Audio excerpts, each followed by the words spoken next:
नमस्कार साथियों, स्वागत है आप सभी का हमारे यूट्यूब चैनल पर। आज हम बात करेंगे देश के प्रमुख धर्म एवं उन धर्मों की प्रमुख जातियों की जनसंख्या के बारे में। वीडियो शुरू करने से पहले मैं आपको बताना चाहूँगा कि इस वीडियो में जो तथ्य दर्शाए गए हैं वो विभिन्न सार्वजनिक स्रोतों जैसे 2011 की जनगणना और 1931 की जातीय जनगणना, साथ ही विभिन्न शोध रिपोर्ट, विकिपीडिया और हमारे वो अखबार जो समय-समय पर जातियों के बारे में अपने आंकड़े पेश करते हैं। इस वीडियो में दर्शाए गए तथ्यों के आधार पर कोई भी कानूनी दावा नहीं किया जा सकता। बस ज्ञान एवं मनोरंजन के लिए आइए हम आगे बढ़ते हैं। तो सबसे पहले हम बात करते हैं भारत में पाए जाने वाले प्रमुख धर्मों की। तो नंबर 1 पर है हिंदू धर्म, नंबर 2 पर मुस्लिम धर्म, नंबर 3 पर ईसाई धर्म, सिख धर्म, कुछ लोग बौद्धावलंबी भी हैं जो अपने को बौद्ध मानते हैं, और उसके बाद में है जैन, जिनकी संख्या बहुत ही कम है, अर्थात 1% से भी कम है। अब हम बात करेंगे हिंदू धर्म की प्रमुख जातियों के बारे में, उनकी जनसंख्या के बारे में। ध्यान देने योग्य बात यह है कि इस वीडियो में जो जातियों का क्रम बताया गया है वह घटता या बढ़ता हुआ क्रम नहीं है। जो जाति सामने आ गई उसकी बात की गई। सबसे पहले हम बात करते हैं ब्राह्मण जात की, जो लगभग 8 करोड़ है। उत्तराखंड, हिमाचल प्रदेश, दिल्ली, जम्मू कश्मीर, उत्तर प्रदेश में पाए जाते हैं, जो कि जनरल कैटेगरी में आते हैं। इसी प्रकार से उत्तर प्रदेश, मध्य प्रदेश, राजस्थान, बिहार और देश के अन्य भागों में पाए जाने वाले राजपूत जो जनरल में होते हैं, इनके भी कई नाम हैं। कहीं इनको क्षत्रिय कहा जाता है, कहीं इनको ठाकुर कहा जाता है। ये हैं लगभग 6 करोड़। इसके बाद में जाति आती है वनिया, जो कि जनरल में है। इनके तो विभिन्न नाम हैं, जैसे गुप्ता, वैश्य, हलवाई, कलवार। ये राजस्थान, गुजरात, उत्तर प्रदेश, दिल्ली में पाए जाते हैं और इनकी जनसंख्या लगभग 4 करोड़ के आसपास मानी जाती है। फिर हम बात करते हैं कायस्थ समाज की, जो कि जनरल में आने वाली एक जाति है। ये उत्तर प्रदेश और मध्य प्रदेश के साथ-साथ पश्चिम बंगाल, बिहार में भी पाए जाते हैं और इनकी जनसंख्या लगभग 2 करोड़ के आसपास मानी जाती है। आगे हम बढ़ें तो और खत्री समुदाय एक है जो जनरल की जाति माना जाता है। तो इनकी ये व्यापारी वर्ग होते हैं और इनकी संख्या किसी भी प्रदेश में इतनी अधिक नहीं है कि इनको वहाँ का मान लिया जाए। हालांकि ये लगभग 2 करोड़ में हैं और ये बिखरे हुए पाए जाते हैं। ये सारे के सारे व्यापारी वर्ग से आते हैं। उसी प्रकार से जनरल की एक जाति है रेड्डी, जो कर्नाटक, तेलंगाना, आंध्र प्रदेश आदि में पाई जाते हैं और इनकी संख्या भी लगभग 1.5 करोड़ के आसपास है।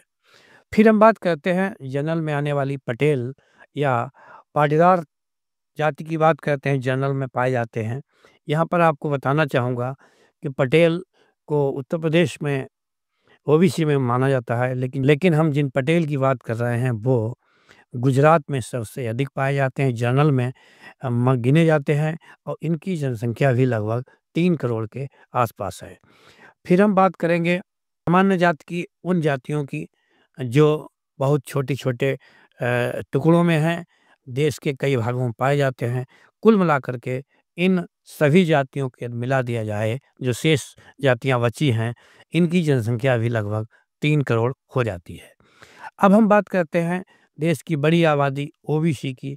तो ओबीसी में जो सबसे पहली जाति है, जिसे हम यादव मानते हैं, उनकी जनसंख्या भी लगभग 8 करोड़ है। उत्तर प्रदेश, बिहार, मध्य प्रदेश, दिल्ली में पाए जाते हैं। यह लोग मेहनतकश, कृषि, पशुपालन के साथ-साथ सभी क्षेत्रों में सक्रिय हैं। इसी ओबीसी में दूसरी जाति है कुर्मी, जो कि कहीं-कहीं पटेल, गंगवार, वर्मा भी कहे जाते हैं। ये उत्तर प्रदेश, बिहार और झारखंड में पाए जाते हैं। मजबूत आर्थिक स्थिति वाले ये लोग, संख्या की यदि बात की जाए तो ये 5 करोड़ माने जाते हैं। ओबीसी की यदि हम तीसरी जाति की बात करें तो हैं कुशवाहा, जो कि बिहार, उत्तर प्रदेश में अधिक पाए जाते हैं। जनसंख्या की बात की जाए तो लगभग ये भी 3 से 4 करोड़ हैं। फिर हम बात करते हैं ओबीसी की चौथी बड़ी जाति की, कोली। कोली को ओबीसी में माना जाता है और ये हिमाचल प्रदेश, गुजरात, महाराष्ट्र आदि में पाए जाते हैं। हालांकि ध्यान देने योग्य बात यह है कि ये कोली वो वाले कोरी नहीं हैं जो कि एससी में हैं, ये हमारे ओबीसी के हैं। इनकी संख्या भी लगभग 4 करोड़ है। फिर हम बात करते हैं ओबीसी की अन्य जातियों की, जैसे राठौर, जिन्हें तेली भी कहा जाता है, इनकी संख्या भी लगभग 2 करोड़ है उत्तर प्रदेश में। फिर कश्यप समाज, धीमर और केवट मल्लाह, कुल मिलाकर के ये सब भी 4 करोड़ के आसपास हैं।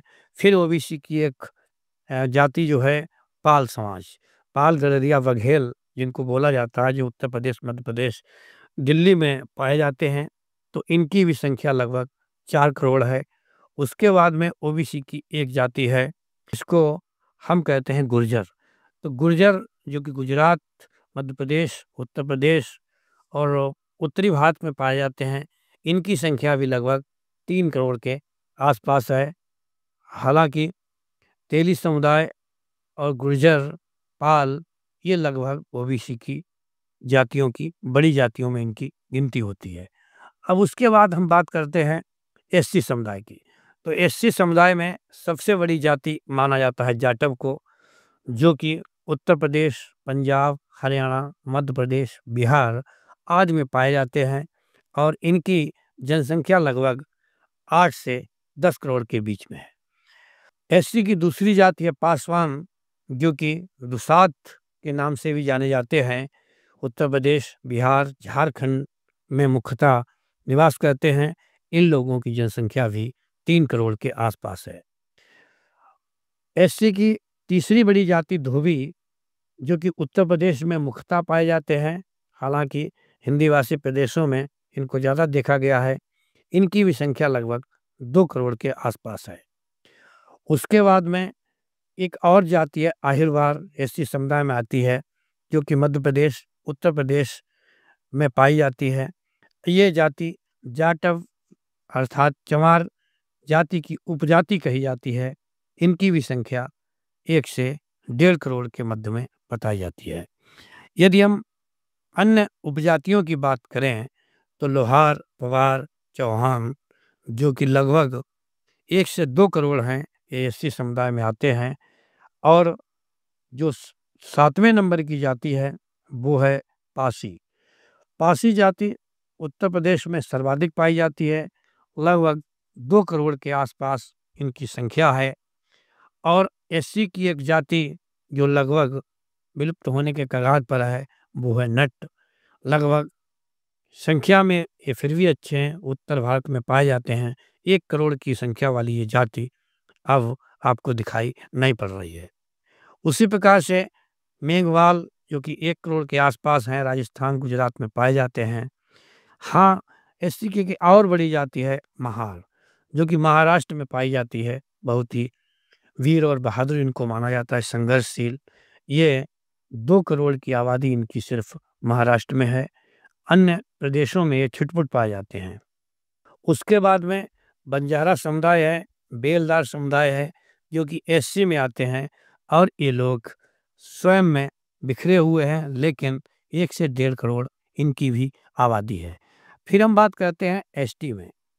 तो एसटी, जिसे अनुसूचित जनजाति कहा जाता है, उनमें सबसे बड़ी जाति है भील, जो कि 4 करोड़ हैं, राजस्थान, मध्य प्रदेश में पाए जाते हैं। उसके बाद नंबर आता है गौड़ का। तो गौड़ लगभग 2 करोड़ के आसपास हैं, छत्तीसगढ़, मध्य प्रदेश में पाए जाते हैं। फिर आते हैं एसटी में संथाल, जो लगभग 1 करोड़ के आसपास हैं, झारखंड और बिहार में पाए जाते हैं। उसके बाद में जनजाति है मुंडा, ये लगभग 1 करोड़ के आसपास हैं, झारखंड, उड़ीसा में पाए जाते हैं। उसके बाद में आते हैं गारो, जो कि लगभग 50 लाख के आसपास हैं। इसी प्रकार से बोडो, जो कि जनजाति में आते हैं, 50 लाख इनकी भी आबादी है और लास्ट में है नागा। तो नागा जो कि नागालैंड में पाए जाते हैं, इनकी आबादी भी लगभग 1 करोड़ के आसपास है। इसी प्रकार से एससी की और एसटी की जो कुछ अन्य जातियां हैं, जो संख्या में तो छोटी-छोटी हैं, यदि इनको एक जगह पे इकट्ठा किया जाए तो इनकी भी जनसंख्या लगभग 5 करोड़ हो जाती है और ये भी एक अहम हिस्सा रखते हैं।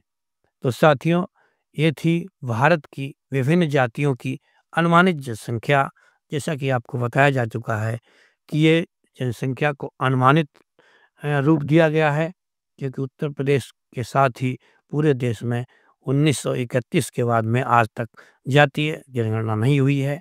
जब जातीय जनगणना होगी, आपके सामने फिर से जानकारी दी जाएगी। तब तक के लिए हाँ, यदि आप चैनल पर नए हैं तो चैनल को सब्सक्राइब करें, वीडियो को लाइक और शेयर करें। आपको अन्य कोई जानकारी चाहिए हो तो आप कमेंट बॉक्स में आकर के मुझे बताएं। हम कल फिर मिलते हैं एक नई जानकारी के साथ, एक नई वीडियो के साथ। तब तक के लिए जय हिंद, जय भारत।